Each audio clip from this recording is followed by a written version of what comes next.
Oiê, sejam bem-vindos ao Rocha Teens, o nosso podcast que está acontecendo durante esse mês de outubro, com crianças, jovens e adolescentes compartilhando um pouco da vida cotidiana à luz da palavra. E antes de começar, chama a vinheta.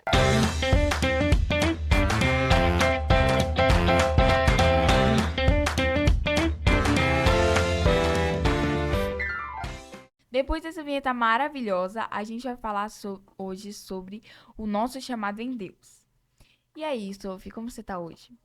Eu tô muito bem e eu quero saber também da nossa convidada. A gente tá aqui com a Ju e conta um pouquinho pra gente, Ju, de você, até porque a gente conhece a Ju profeta, a Ju que prega, a Ju professora do colégio, mas a gente quer conhecer um pouco mais sobre você, sobre a sua infância, como foi as suas vivências. Primeiro, eu estou muito feliz de estar aqui.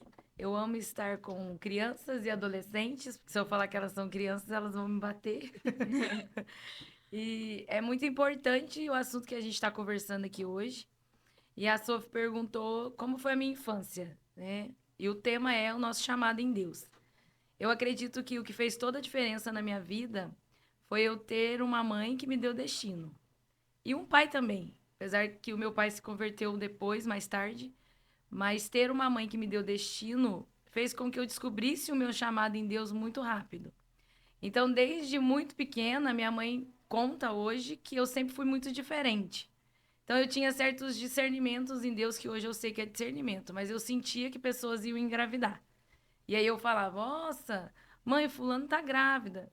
E aí minha mãe falava, não, para com isso, de onde você tirou isso? E a pessoa realmente estava grávida. Mas assim, eu quis começar com isso porque as pessoas levam ao pé da letra o chamado e acabam anulando a infância. Não, eu nunca. Minha mãe nunca permitiu que eu não fosse criança. Antes de eu ter uma identidade em Deus, de eu descobrir minha identidade em Deus, eu fui criança. O mais importante era eu ter tido uma infância. E no decorrer da minha infância, eu fui experimentando o que era viver da fé, fui sendo provocada a viver pela fé, tudo isso sendo conduzido pela minha mãe. Então, você, pai que está assistindo hoje, saiba que você é o maior responsável por dar destino para o teu filho. Então, na minha infância, eu fui uma criança não muito arteira, mas eu fui uma criança que eu gostava de me comunicar, então eu era muito comunicativa na escola, eu falava demais. Uma das reclamações que a minha mãe recebia era que eu era inteligente, mas eu falava demais. Eu também.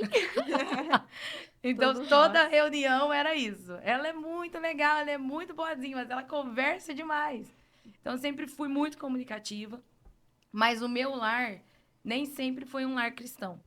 E aí começa a questão da minha identidade. Porque o meu pai tinha o vício do alcoolismo. Então, eu cresci num lar, não era um lar cristão. Às vezes, a pessoa olha agora eu fluindo no Senhor, as crianças mesmo, e acha que a minha vida foi perfeita, que a minha infância foi incrível. Foi incrível, sim, porque o meu pai, ainda com o vício do alcoolismo, ele sempre foi pai. Então, eu fui descobrindo o amor de Deus quando eu descobri a paternidade em Deus. E como que eu descobri? Honrando meu pai, ainda que ele bebesse, ainda que ele tivesse o vício do alcoolismo. Então, acho que a gente pode ir conversando sobre isso. E aí eu vou falando mais sobre a minha infância e como eu descobri o meu chamado em Deus. Quando foi que, na sua adolescência ou na sua infância, que você conseguiu entender mesmo que o seu chamado, ele era de profecia? Conforme as coisas foram acontecendo, eu sempre vi minha mãe orando muito. E a minha mãe é uma pessoa extremamente silenciosa. Ela não é aquela que vai orar de maneira extravagante, como, vamos supor, fluir como eu fluo ou o meu irmão, por exemplo. Mas eu sempre via ela orando. Então eu me recordo de ter 4 aninhos e o meu pai estar no bar. E aí ela falava comigo assim, Juliana, eu vou me emocionar. Se você orar, seu pai volta para casa. E eu ficava assim, como? Ninguém traz o meu pai para casa. Meu pai, ele trabalhava de segunda a sexta-feira. E aí sexta, sábado e domingo ele ia beber. Então ele já saía do trabalho, já ficava no bar. E aí, mesmo sendo criança, porque às vezes os pais acham que as crianças elas são umas amebas, que elas não têm sentimento. Ou o meu filho não está entendendo nada. Muito pelo contrário, seu filho, desde que ele nasce, ele está entendendo tudo. Inclusive, uma observação, não precisa nascer. Desde que ele é fecundado, ele tá entendendo tudo. E aí eu comecei a ganhar a percepção de que se eu orasse, as coisas poderiam acontecer. E eu me recordo um dia que eu dobrei o meu joelho no sofá e falei pro meu avô com a minha avó, porque a gente eu morei até os 12 anos, eu e os meus pais e meu irmão com os meus avós. E eu falei, vó, minha mãe disse que se a gente ora, meu pai vem pra casa. E o meu avô, por muita insistência, ajoelhou comigo, minha avó também, e a gente orou. E eu me recordo da oração que eu fiz. Foi, Jesus, traz o meu pai pra casa. E quando eu falei amém, o trinco do portão bateu. E era ele. E aquilo me marcou tanto, mas tanto, que eu falei: agora eu tenho um Deus que não é só da minha mãe. Agora eu tenho um Deus que é meu também. Porque foi incrível, eu orei e o meu pai veio para casa. Ninguém traz meu pai para casa, porque diversas vezes pessoas iam buscar ele no bar e ele não voltava. Mas uma simples oração trouxe ele de volta. Então, você perguntou, né, Rad? Eu comecei a ter experiências com Deus que eram maiores do que as experiências da minha mãe. Eu me recordo também uma outra experiência que, por outras vezes, o meu pai chegava com espíritos malignos em casa e aí ele ficava extremamente alterado, queria ouvir músicas altas e aquela coisa, não queria dormir. E aí eu já estava dormindo, mas o meu subconsciente estava acordado. Então, outra observação para os pais, vocês que ainda não têm a oportunidade de colocar os filhos no quarto separado, ou os que têm quarto separado, mas você está relutando para colocar eles no quarto, não faça isso. Coloque, seus filhos precisam ter a individualidade deles, ter o quarto deles. Mas naquela situação ainda não era possível. A gente só tinha aquele quarto. E aí eu me recordo de muito pequeno escutar minha mãe falando: eu não posso com você, mas o meu Jesus pode. Você vai deitar e dormir agora. E o meu pai deitava e dormia.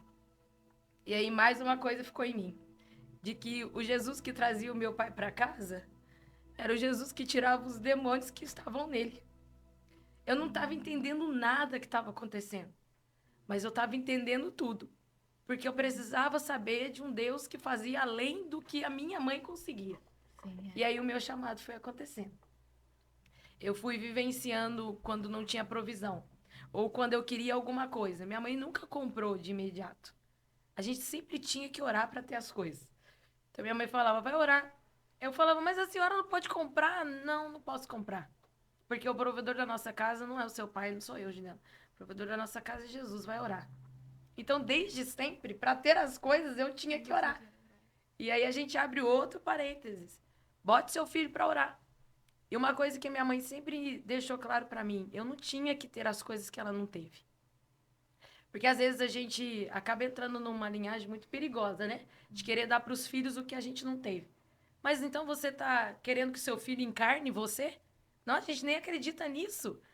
O seu filho veio para viver a identidade dele. O que você não teve ficou para trás. Foi você que não teve. Não tem que colocar essa expectativa no seu filho, de querer suprir o que você não teve. Então, assim, eu acredito que o meu chamado nasceu com experiências que a minha mãe me permitiu que eu vivesse e vendo Deus atuando na simplicidade do dia a dia na minha casa. e na Bíblia fala que os filhos vão além dos pais, né? E os pais que lançam. E quando sua mãe percebeu que você estava mesmo tendo experiências? Na verdade, minha mãe sabia que eu era diferente desde que ela engravidou. Porque minha mãe não conseguia ter filhos. E aí ela engravidou da minha irmã, mas ela nasceu com problema cardíaco. Então, assim que ela nasceu, o Senhor já a levou. E aí minha mãe esperou 2 anos para que eu viesse. Então, a minha mãe viveu a dor da espera, essa dor que eu vivo também, né? Mas ela orava tanto, tanto, tanto para ter uma filha que quando eu vim, ela não conseguia abrir mão de mim por ser uma espera. Então ela conta que ela olhava no berço e falava: meu Deus, como ela é linda, como ela é gordinha. Eu sempre fui uma criança muito gordinha, um bebê gordinho. E ela era tão apaixonada que um dia o Senhor falou com ela: mas ela não é sua. E a minha mãe sentia que o Senhor havia colocado sobre mim esse dom de entregar filhos para as pessoas. E é muito real. Porque eu sinto quando alguém quer engravidar, eu sinto essa questão assim. Então, desde o meu nascimento, a minha mãe já sabia que eu iria fluir de alguma maneira. Foi a mesma coisa com o meu irmão. Então, ela foi só alimentando aquilo. Eu também devo muito a uma tia minha, porque a minha mãe não era de ir em todos os cultos, mas eu tinha uma tia, minha tia Jaira, que ela era muito frequente aos cultos. E aí, desde muito pequena, eu sempre gostei de estar nesse ambiente de igreja, essa coisa, né? Todos os cultos. E quem me levava era essa minha tia. Então foi ativando, né, na comunhão, naquela questão de estar junto. E aí a gente já, às vezes você criança, adolescente, está pensando, mas eu nem sei o que eu vou fazer da minha vida ainda. Só esteja em movimento, né? Esteja com as pessoas, esteja nesse fluir de igreja, no seu chamado. Venha para o culto mesmo sem querer. Porque quando eu era criança, praticamente todos os cultos que eu ia era contra a minha própria vontade, porque não tinha TV Kids. Então a gente ficava lá no culto sem entender nada que o pastor estava falando. Mas estar ali era o suficiente, porque o Espírito Santo um dia ele me pegou. E no decorrer eu vou contar como de fato eu ouvi a voz de Deus pela primeira vez. É muito interessante você falando, né? Porque o papel da sua mãe, da sua tia, querendo ou não, foi sementes que foi plantando na sua Isso, vida, no seu exatamente. coração, que hoje e ao longo da sua vida, da sua infância, da sua adolescência, foi frutificando, né? Foi dando fruto, dando resultados, né? E aí, quando você estava comentando disso, eu lembrei, inclusive, de uma parte do livro, né? Porque a Maitê, a personagem principal, ela tinha um grande amigo que sempre estava do lado dela, que era o Lagum. E ele sempre tava, um amigo que estava do lado dela realmente para guiar e para direcionar ela. E como é importante a gente ter pessoas assim nas nossas vidas que vão nos guiar, que vão direcionar o papel da mãe de um pai que vai impulsionar, que vai Dá destino, catapultar né? os seus Isso mesmo. filhos, né?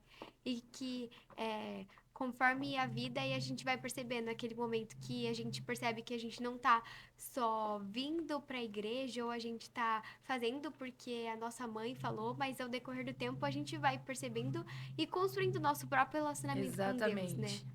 E aí vai nascendo de maneira natural, mas não é fantasiando, porque Jesus, o Espírito Santo, o Deus Pai, ele não é uma coisa fantasiosa. Ele não é algo que você vai ouvir audivelmente, tira isso da sua cabeça. A voz de Deus é a voz interna. Às vezes ela vem audivelmente, mas vem raríssimas vezes. É essa voz interior que você vai descobrindo que talvez você ouviu falar que é a voz da sua consciência, mas não é, é o próprio Deus se comunicando com você o tempo todo. Então, assim, vai nascendo conforme você vai se entregando. Todo mundo vai ter um chamado interno na igreja? Não vai. Mas você vai descobrir a sua vocação e a sua vocação vai levar a Jesus, que é a profissão que você vai escolher para a sua vida, né? E antes de você querer ter ouvir a voz de Deus audivelmente, você tem que ter um secreto com ele, né? Exatamente. Porque se você quer ouvir a voz audivelmente, mas quando Deus fala pra você entregar alguma coisa, você não quer entregar, você não tem um relacionamento com ele, né? E quando foi que você ouviu a palavra de Deus que você falou, esse Deus é o que é o verdadeiro mesmo? Aí, então, as coisas foram acontecendo, eu fui vivendo a minha infância, fui pegando pontos aonde hoje eu lembro. Quando eu era criança, aquilo foi, né, irrelevante, mas coisas que marcam a infância é o que vai construir o caráter do seu filho. Então, a infância, levando para a parte neurológica, é a parte mais importante da vida de qualquer ser humano. A infância é o que vai fundamentar o futuro de qualquer ser humano. Então, a infância é o que vai construir bagagens emocionais, bagagens espirituais, é onde a criança vai se sentir segura ou não e vai levar isso para a adolescência. Então, eu fui vivendo, vivenciando, estando nesse ambiente da igreja, estando em tudo que tinha da igreja. A minha mãe foi construindo o meu caráter, porque conforme eu fui crescendo, eu fui mostrando que eu tinha uma Gzinha aqui dentro, uma Evinha, e a minha mãe foi cortando, né, me colocando arestas, tirando as arestas da minha vida. E aí eu me recordo que eu tinha um tio, eu já contei isso no Sarsas, mas eu tinha um tio que era o amor da minha vida, ele é irmão da minha mãe, era irmão da minha mãe. E como eu morava com os meus avós, como eu falei pra vocês, esse tio era a pessoa mais importante pra mim. Ele realmente era a revelação de Cristo pra mim. Eu tinha um amor por ele, assim, que era uma coisa louca. E esse meu tio, ele era detetive do DEIC. E aí um amigo brincando com ele, numa reunião do DEIC, esse amigo dispara a arma. E a arma brincando, mas a arma estava engatilhada e realmente acertou um tiro e o deixou paralítico. E esse tio super independente, vivia a vida dele em São Paulo, bem resolvido, teve que voltar para casa da minha avó e viver numa cama. Então, esse retrocesso desse tio foi terrível para todo mundo, porque nem ele aceitava o que ele estava vivendo. Mas foi muito importante para mim. Foi um jeito do Senhor me guardar enquanto o diabo queria a minha paternidade. Porque enquanto meu pai bebia, esse tio se fazia presente. Então, eu sempre fui cercado por amor de pessoas, aonde, quando eu queria comparar um pai que bebia, Deus sempre me mostrava as qualidades desse pai. E a minha mãe também sempre fazia questão de falar, ó, ele não é esse alcoólatra. Seu pai é aquele que traz comida para dentro de casa. Aí eu ia conversar com meu tio reforçava a mesma coisa. Então, você, mãe, cuidado com o que você fala sobre a figura paterna. Porque ainda que o seu esposo não seja um exemplo para você, ele precisa ser um exemplo para os seus filhos. Então, cuidado com o que você está falando. Você, pai, cuidado com o que você está falando sobre a mãe, porque a gente leva isso ao pé da letra e vai colocar isso para Deus depois. Só que aí, no final da vida desse meu tio, ele teve câncer e aí precisou ir para o hospital. E no hospital, ele tinha o vício, né, de fumar e o quarto onde ele estava pegou fogo. E aí, como um paralítico sai da cama, de um quarto pegando fogo? Aí 90% do corpo dele ficou queimado. Mas alguém o tirou daquele quarto no colo. E aí meu tio conta que ela era contou, né, pra minha família, muito debilitado, porque ele não morreu com as queimaduras, mas ficou extremamente debilitado, já estava pelo câncer. Ele conta que foi uma mulher que o tirou do quarto naquela noite. E eu e a minha família, a gente tem plena convicção que foi um anjo que o tirou dali, porque minha família procurou por todo o hospital para agradecer essa mulher que o tirou e não tinha nenhuma mulher de plantão naquela ala. E ele descreve com muita maestria e não conseguia ver o rosto dela. Então a gente acredita que quem o tirou dali foi um anjo de fato. E aí o Senhor resolve recolher esse meu tio. E eu tinha por volta de uns 12, 13 anos. Pense, a menina que cresceu tendo experiência com Deus paterno, um Deus presente, agora entra a minha revolta. Eu fiquei extremamente revoltado com Deus. Eu me fechei a ponto de não aceitar psicólogo, de não aceitar nada. Eu também não queria mais ir para a igreja, porque as minhas orações começou a ser oração de revolta. Eu falava que Deus é esse, Deus que cura, mas o Deus que seleciona quem cura. Primeiro que o Senhor já não livrou meu tio de ficar paralítico. Agora o Senhor não livrou ele do câncer. Agora o Senhor não livra ele de ser queimado. Que Deus é esse? Eu começava a externar essa ira, essa extravagância. E aí ele vinha falar comigo, porque eu já tinha percepção da voz e da presença, mas eu já não queria ouvir. E aí eu me fechei. Então a revolta da adolescência vem para todo mundo. Não tô profetizando. Tem gente que não vai viver nada, mas tô falando internamente.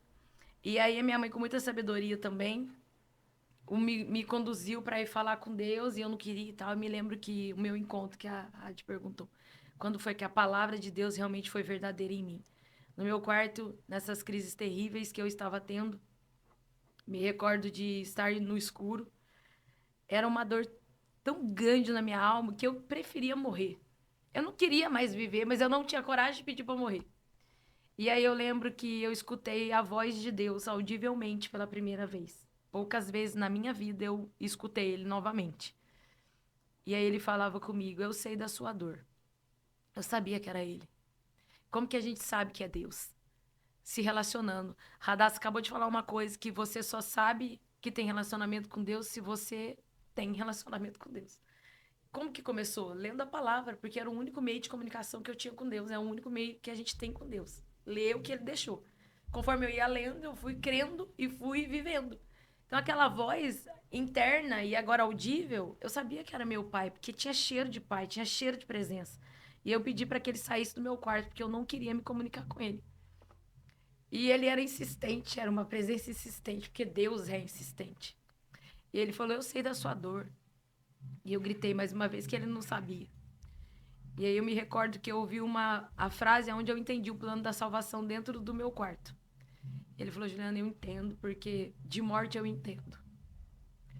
E eu falei, não. Como o senhor pode entender se o senhor não poupa ninguém de sofrimento? Se o senhor é seletivo e todas aquelas coisas que eu tinha dito? E aí ele falou comigo, eu entendo de dor de morte, porque eu entreguei meu filho para morrer por você. Então, de dor de morte eu entendo, Juliana. Foi como se toda a minha dor não mais existisse. Seu filho precisa ter um encontro com Jesus. Porque o Deus da minha mãe não serviu mais para mim. Eu precisava ter um encontro com Deus, que era o meu Deus. E aí ali tudo mudou. Eu saí tão convicta do meu quarto de que Deus tinha agora um chamado pra mim e de que eu era tão pequena, mas que o amor que entrou no meu quarto tinha que encontrar outras vidas. Porque eu ficava assim, é óbvio, ele morreu por mim, como eu pude questioná-lo? E aí eu pedi perdão, me reconciliei e a minha conversão de fato aconteceu dentro de um quarto depois de um luto.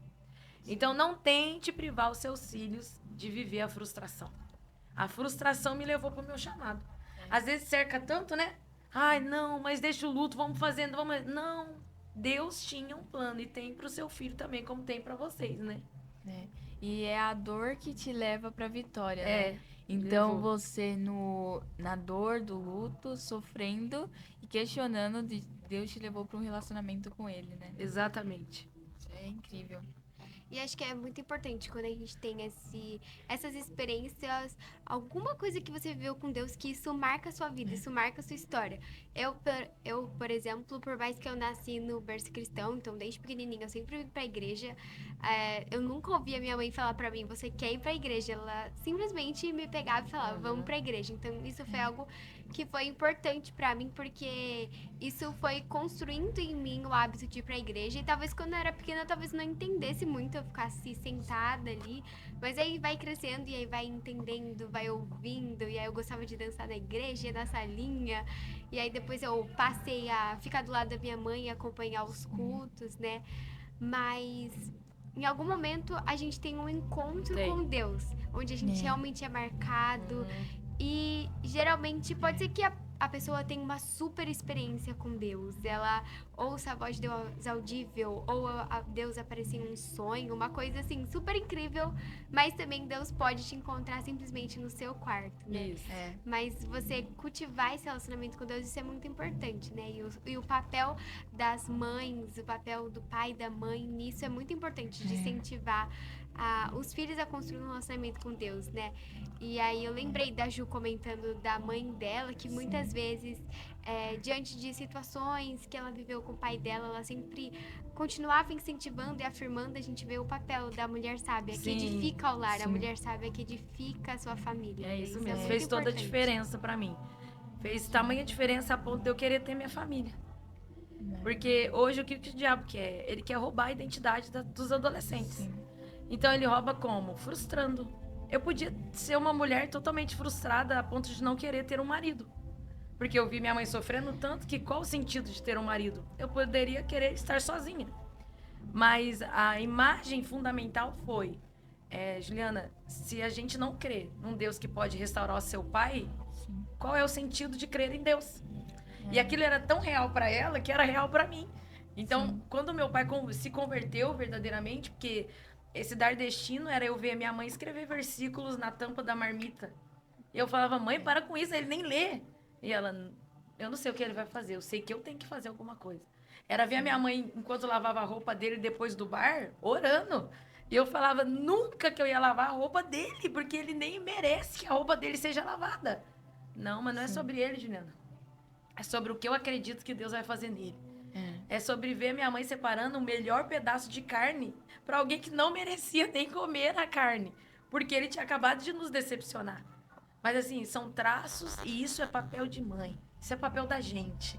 É a mãe que traz, é a mãe que intercede. O pai dá destino, o pai traz provisão, coisa que o meu pai sempre fez. Meu pai sempre me incentivou a guardar meu nome, a ter caráter, pagar as minhas contas. E quando ele se converteu, que foi essa questão que entra, né, que você falou da família tá ali empurrando pro culto, empurrando, ele nunca se contrapôs à minha mãe. De, não deixa as crianças ir na igreja, não. Era sempre, vai mesmo, vai ver sua vida para não ter a vida que eu tava tendo. Quando ele se converteu, ele se converteu de fato, e aí ele começou a contar que tudo que a minha mãe fazia teve peso para ele. Né? Então ele falava, para de pôr aqueles versículos na marmita enquanto bebia. E a minha mãe falava, como você sabe que eu coloquei o versículo se eu colocava na parte de dentro? Então ele lia. Então assim, vocês adolescentes que estão me ouvindo hoje, estão ouvindo a gente, quer ter relacionamento com Jesus, saia do racional. O Espírito Santo não é racional. Você tem que viver umas loucuras e chamar ele para isso, né? Eu acho que tá faltando um pouco disso na gente. Eu confesso que eu já fui eu fui extremamente louca. Eu sou ainda louca, mas a gente vai ficando, vai crescendo, vai ficando uma louca sensata. E até que ponto isso é saudável, né? A gente tá aqui para confundir a sabedoria humana e, assim, ter essa percepção profética foi o que me fundamentou na minha fé. E aí depois eu vi o profético se concretizando. Então, assim, leve o seu filho para essa zona de risco, essa zona de guerra, essa zona perigosa, essa zona de um Deus que provê, um Deus que faz. Seu filho precisa experimentar isso. Porque palavra de culto de jovem, palavra de culto de domingo, podcast aqui que a gente está fazendo, isso não vai. É 1% de chance de levar seu filho para Cristo. Mas você, na sua casa, criando esse ambiente, meu Deus. Você falou que a sua mãe, ela sempre falava que o seu pai era um homem bom. Isso. Mesmo ele, tipo, fora de casa, bebendo, mas você sabia que ele era seu pai. Isso. Mesmo que ele não tava lá, né? Mas eu achei isso incrível, porque a sua mãe, ela te levava em um... Nesse momento, ela tava te levando uma coisa que eu gosto de falar muito, que eu acredito. Que ela cuidava de você como se ela fosse uma aljava e você fosse uma flecha. Exatamente. Ela tava te guardando, te protegendo com mesmo as setas do diabo tentando te atingir. Isso que você falou é muito importante, porque a minha mãe me preservou tanto que eu achava até que eu era um ET, assim. Eu não podia ter contato com nada, eu não ia pra lugar nenhum, eu não dormia na casa de ninguém. As pessoas, meus amigos vinham dormir na minha casa, mas eu não ia na casa das pessoas.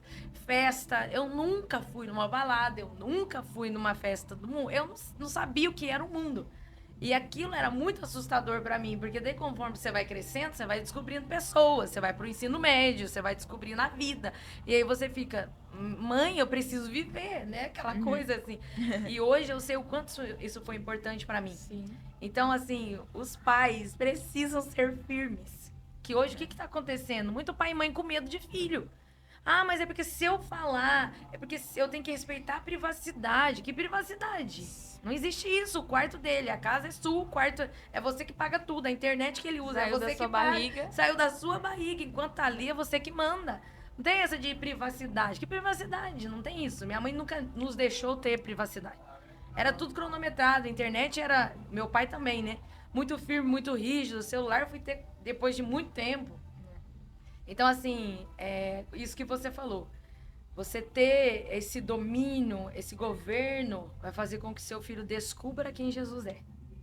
Porque não deixar na liberdade é o que leva para a libertinagem. Então, dar muito, porque essa adolescência é difícil. Ai, meu Deus. A Rádio falou, eu estava na aljava de alguém que era poderoso. Eu estava emprestada para minha mãe. Seu filho está emprestado para você. Você sabe a responsabilidade que você tem? Porque o seu carro é seu, sua casa é sua. Tudo que você está construindo aqui é seu. Mas os filhos são herança do Senhor. Eu tenho um dono sobre a minha cabeça. Minha mãe vai ter que prestar conta de mim para Deus. Meu pai vai ter que prestar conta de mim para Deus. O Paulo que está aqui nos assistindo, ele tem que prestar conta dos meninos dele para Deus. Não é do trabalho, é dos meninos. Então Deus, quando chegar lá, vai falar: o que você fez com os filhos que eu te dei? Não é com o chamado, não é com a casa, não, é com os filhos que eu te dei. Então você entende essa responsabilidade, você entendeu tudo, assim. Igual o vídeo que o pastor ele mostrou aqui pra gente no culto, que era, chegou uma pessoa e falou, nossa, eu levei, no arrebatamento, foi mesmo. foi muito louco. Aí um cara chegou e falou, mas eu levei 177 mil vidas pra Jesus, eu tava lá pregando. Aí ele falou, não era pra você ser isso, era pra você ser um contador. Aí chegou o contador, ele falou, mas eu sempre tava lá, tava trabalhando. Aí Deus falou, não, era pra você ser um pregador. E aí chega uma mãe e fala, eu não tive muito o que fazer. Eu cuidei dos meus 2 filhos. E Deus olha pra ela e fala, você fez uma coisa boa. Você fez tudo. Porque os seus filhos, eles alcançaram 1.277 milhões de pessoas. Isso. Eu fiquei, mano, que loucura, velho. Porque se você entende a preciosidade que você tem, você não leva a maternidade como um peso. Eu acredito que precisa até virar pauta, porque os adolescentes hoje, eles não querem casar. E muito menos ter filho. Porque a sociedade está colocando sobre a gente que maternar é um peso. E não é. Tudo que vem de Deus é leve. Vem com desafio, mas que vida que não tem desafio? Né? Então, eu acredito até que no final a gente pode orar por essa graça dos pais. Porque aqui tá alguém que teve destino dos pais Você tem destino dos seus pais? Você tem destino dos seus pais. Mas talvez tem pai e mãe que tá perdido. Que não sabe o que fazer com esse monstrinho que tá se revelando aí na sua casa. Mas tem tudo, para tudo tem jeito em Jesus. Tem uma frase que eu gosto bastante, que eu escutei uma vez, e acho que é aquelas frases que a gente guarda e não esquece mais, né? Mas muitas vezes as palavras, elas podem até convencer, mas o exemplo, acho que ele arrasta. Porque às vezes a gente ouve certas coisas que os nossos pais falam, e às vezes a gente fica meio revoltado, e a gente, aquele adolescente ou aquela criança cheia de razão, não entende na hora, ai, que a minha mãe é muito chata. Mas aí depois que a gente cresce, a gente percebe que era tudo cuidado e zelo deles com a nossa vida, né? Mas que os seus filhos também vejam o exemplo, que eles vejam você orando, cultivando seu relacionamento com Deus, que eles vejam você amando as pessoas, você servindo, porque isso faz eles olharem e ver, uau, se meus pais estão fazendo, é realmente porque isso é importante. Isso é algo que eu preciso fazer também, e aí eles começam a olhar e naturalmente começam a fazer, começam a reproduzir. Eu acho que isso tem muito impacto na vida deles. Exatamente. Eu vi um testemunho uma vez da Karina, diretora do Colégio Rocha, que quando ela passou por um momento muito difícil na vida dela, que ela ficou doente, e as meninas, né, as filhas deles falam que nesse momento que ela estava muito doente no quarto, ela não saía, o pai estava lá fazendo devocional de manhã, e elas falavam, pai, por que você está fazendo isso? Ele falava, eu tô tendo um relacionamento com Deus. E elas sentavam e faziam com ele juntos. Exatamente. E assim ele levou elas para um caminho de... Porque tudo começa de uma maneira forçada. Os pais têm medo de forçar as crianças a fazer as coisas. Não, tem que forçar a ler, até virar um hábito de ler. Tem que forçar a orar, até virar um hábito de orar. Nada na nossa vida é hoje. A gente vira adulto, tem infinitas coisas que eu não quero fazer. Mas eu tenho que fazer. Então, assim, minha mãe sempre incentivou essa leitura, esse hábito de leitura. Então, ela lia todos os livros antes e dava para eu ler. Então, eu tinha que ler, tinha que ter hábito de leitura. Hoje, eu não sei, as crianças parecem que nunca nem abriram um livro na vida. Assusta quando abre um livro, né? Porque não tem hábito de leitura. Então, como que você vai embutir hábito de leitura bíblica se o seu filho nunca viu você lendo um livro sequer na vida? Não, vamos ler a Bíblia. Mas primeiro, o que é ler? Primeiro, tem que ganhar gosto, né, para aquilo. Primeiro, tem que sentar você ler histórias para ele, para aquilo ficar instigante. Então, eu fui me apaixonando pela Bíblia porque tinha alguém mais apaixonado que eu por ela. Então, assim, alguém que era insistente ali. Não, vai ler sim, você tem que ler, não tem escolha. Então, assim, eu ainda estava repetindo hoje uma frase. O temor, ele só nasce depois que a criança tem medo de alguma coisa. O adolescente precisa ter medo. Hoje, não quero que meu filho tenha medo de mim. Então, ele nunca vai te respeitar. Porque eu me recordo de vezes que o meu pai só olhava pra mim. E eu tinha medo dele. Medo da consequência. E hoje eu cresci e eu não tenho mais medo, mas eu tenho respeito. E isso é o temor de Deus. O temor do Senhor é o princípio de tudo. Mas primeiro a gente começa a ter medo de Deus. Um Deus que parece que castiga, um Deus que parece que faz. E aí depois muda a sua cabeça, o seu coração, e você começa a ter temor. Temor pela presença. Mas tudo se volta para essa raiz familiar, né? E no começo sempre da conversão, né? Quando a gente é pequeno, por isso que os pais têm que ser insistentes. Porque a partir desse momento a gente entende quem é Deus. E a gente, tendo a referência do nosso pai e da nossa mãe, a gente tem um exemplo de uma família espiritual. Porque vendo o nosso pai do nosso lado, a nossa mãe do nosso lado, a gente vê que o Espírito Santo também é capaz de estar do nosso lado. Exatamente. E a gente começa a ter exemplos espirituais terrenos. Porque a gente vê nosso pai e fala, mano, olha, meu pai fez isso pra mim. Ele falou não. Por que ele falou não? Porque mesmo se eu tivesse pedido isso pra Deus, ele também teria falado não. Sim. Então assim que a gente aprende a ter intimidade, exatamente, né? Que é a questão que a gente tá conversando, do chamado. Sim. Mais importante é o seu filho descobrir que ele é filho de Deus. Quando eu descobri que eu era filha lá no meu quarto, o Senhor começou então a falar comigo que eu poderia ter um chamado, porque tudo que eu precisava entender era que eu era filha. E a gente interliga do batismo com o Espírito Santo. Eu não consigo entender como pode não queimar no coração das crianças esse desejo de ser batizado pelo fogo. A gente tem que resgatar isso. Minha mãe falava comigo, Juliana, como você pode ser uma cristã e não ter o selo do fogo do Espírito? Eu ficava, mãe, o que eu tenho que fazer? Eu oro todo dia e ele não vem. Ore até que ele venha. E eu ficava com aquela frase na minha cabeça. Eu falava, então eu vou orar até ele vir. Se ele veio no meu quarto de novo, então agora ele vai vir e vai me batizar. Ele tem que vir no meu quarto. Era algo tão insistente em mim que eu não queria que ele fosse na igreja. Porque estar na igreja não era suficiente para mim. Eu queria que ele fosse no meu quarto. E aí eu me recordo que também por volta dessa idade que vocês têm, no meu quarto eu ajoelhei e eu comecei a repetir muito. Vem, eu quero ser batizada, eu preciso ser batizada. Minha mãe disse que tem um fogo. Eu ouvi na igreja coisas, adolescente, use coisas que vocês ouviram. Cutuca Deus até ele vir. Tem até um livro que eu deixo de recomendação para vocês, que é Os Caçadores de Deus. Ele fala muito sobre isso, você caçar Deus. E aí eu entrei no meu quarto e eu lembro que eu falava pra ele, eu não vou sair daqui até o senhor vir de novo, o senhor tem que vir. E eu lembro que eu fui tomada pelo Espírito Santo e eu comecei a orar em línguas e a minha primeira oração em línguas ela era muito estranha.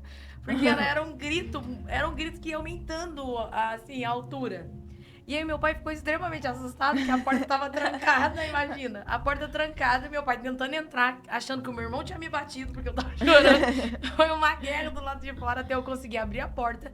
E eu lembro que o Senhor falou comigo, assim que ele me batizava, você vai ser ouvida por muitas pessoas. Eu vou levar você, o que você carrega, o que você tem, para muitas pessoas escutarem. Jean, você foi batizada com essa unção de Isaías 61. E aí eu ficava, que Isaías 61? O que ele tá falando? Tudo dentro do meu quarto. Sim. Então, o batismo do Espírito Santo, a minha conversão genuína, foi nesse ambiente que a gente tá falando. E o batismo do Espírito Santo, os pais, eles têm que fazer uma coisa constante, né? Isso, até ele vir. Exatamente, porque eu tava assistindo um podcast também do Theo Hayashi, e ele contou que quando ele era pequeno, ele foi batizado com uma tia dele, e assim, quando a mãe dele descobriu, ele falava, ai, tô com dor de barriga, ela falava, vai orar línguas. Aí ele falava, mãe, tô com fome, vai orar línguas. Vai tudo. Nossa, mãe, tô entediado, vai orar línguas. Não consigo dormir, vai orar línguas. Então era tudo vai orar em línguas. Pra E se assim que a pessoa auto-edificar, né? Exatamente. Foi muito bom escutar um pouco mais da trajetória da Ju, e o momento que você foi despertada, chamada pelo Senhor, tantas coisas que você viveu, né? E agora, queria perguntar algo pra você, e eu acredito que talvez possa ser a dúvida de mais pessoas que estão assistindo também. Como nós podemos descobrir, perceber o nosso chamado? Eu acho que tudo que a gente conversou se resume em uma única frase. Você aceitar que você é filho. Então, você adolescente, criança, está me ouvindo. Só ore sendo amado como filho. Porque o filho vai ter acesso à sua identidade. O Senhor não me chamou simplesmente para ser profeta. O Senhor me chamou para ser filha. Quando eu entendi que ser filha lá no meu quarto era tão bom, eu queria ficar eternamente no meu quarto. Até que eu descobri que eu tinha que sair. E aí eu falava, Deus, não precisa. Não, Juliana, agora é hora de sair. Agora é hora de descobrir de fato para que você nasceu. Então, acho que a pergunta a gente deveria trocar. Por ser filha, por ser filho, então eu vou viver o meu chamado, não é descobrir. Porque você já nasce com ele, tá aí dentro. É mais vivo do que o chão que você tá pisando. Só que você precisa aceitar que você é filho. E como que eu aceito? Obedecendo os mandamentos, lendo a palavra, jejuando. Uma chave poderosa que a gente pode conversar outro dia sobre jejum. Desde muito, muito, muito nova, eu sempre tive o hábito de jejuar. E foi o jejum que trouxe essa aceleração para mim. Essa questão de descobrir muito rápido as coisas, de viver, de ter a visão aberta espiritualmente falando. Foi o jejum. Porque eu descobri que eu tinha que negar a mim mesmo. Então, quer descobrir o seu chamado em Deus? Seja filho, negue-se a si mesmo. E o único jeito de negar é jejuando. Então, sai um pouco dessa internet, sai um pouco desse celular, para de comer as coisas que você gosta, vai jejuar, porque isso é o caminho. Depois que você se nega, automaticamente Cristo se revela, se revelando você descobre a sua identidade. Identidade essa que é o quê? Ser filho de Deus. O resto vai ser consequência dessa filiação. Verdade. Mas o nosso chamado, como você falou, primeiramente o nosso valor que Deus nos chamou é para sermos filhos. Isso. E aí, conforme a gente vai vivendo e conforme o nosso chamado aí vai desenvolvendo, conforme a gente vai ter nosso lançamento com Deus, conforme ele vai nos chamando, ele vai nos Honrando pai e direcionando. mãe. Não é o pai que você quer? Eu também tive um pai que eu não queria, até ele se tornar o que eu gerei em Deus. eu honrei. Honrei mesmo não querendo. Respeitei mesmo não querendo. Então, não é a mãe que você quer, não é o pai que você quer, talvez você não seja o filho que eles também queriam. Porque hoje você não é. Então, honra. Honra, respeita, preserva, porque isso vai te levar para a paternidade de Deus. Sim. Então, Pro, foi muito bom conversar com você. Ah, eu amei. Espero que você venha mais vezes. Por favor, me Que a gente convidem. pode ficar bastante tempo da próxima vez, 4 horas, Por favor. conversando. Mas a gente vai ter que terminar, Ai, tristemente. Mas antes da gente terminar, a gente vai fazer aquela oração que você tinha Sim. falado. E depois a gente encerra. amém. Jesus, quero te agradecer porque a sua presença foi tão real aqui no nosso meio. E eu quero liberar para cada pai, para cada mãe que está nos assistindo, a graça do Senhor Jesus. A graça para dar destino para os seus filhos. Você adolescente que está me ouvindo, você criança, você nasceu para ser cheio do Espírito Santo. Então todo espírito de rebeldia, todo espírito de revolta, tudo aquilo que pode estar querendo assolar o seu coração, nós repreendemos agora em nome de Jesus. Você, pai, receba uma porção celestial sobre a sua cabeça de governo, de dar destino, de ser um homem provedor da sua casa, mas acima de tudo, o homem que constrói esse ambiente de relacionamento. Você, mãe, você nasceu para ser intercessora, você nasceu para carregar essa graça de nos empurrar para a presença. Então seja renovada, você que está cansada, você que está abatida, em nome de Jesus. Nós queremos, na unidade aqui do corpo de Cristo, ordenar bênçãos para sua casa. Em nome de Jesus. Em nome de Jesus nós te agradecemos, Pai. Amém. Amém. Amém. Glória a Deus. Então a gente se vê no próximo, gente. Tchau. Tchau. Tchau.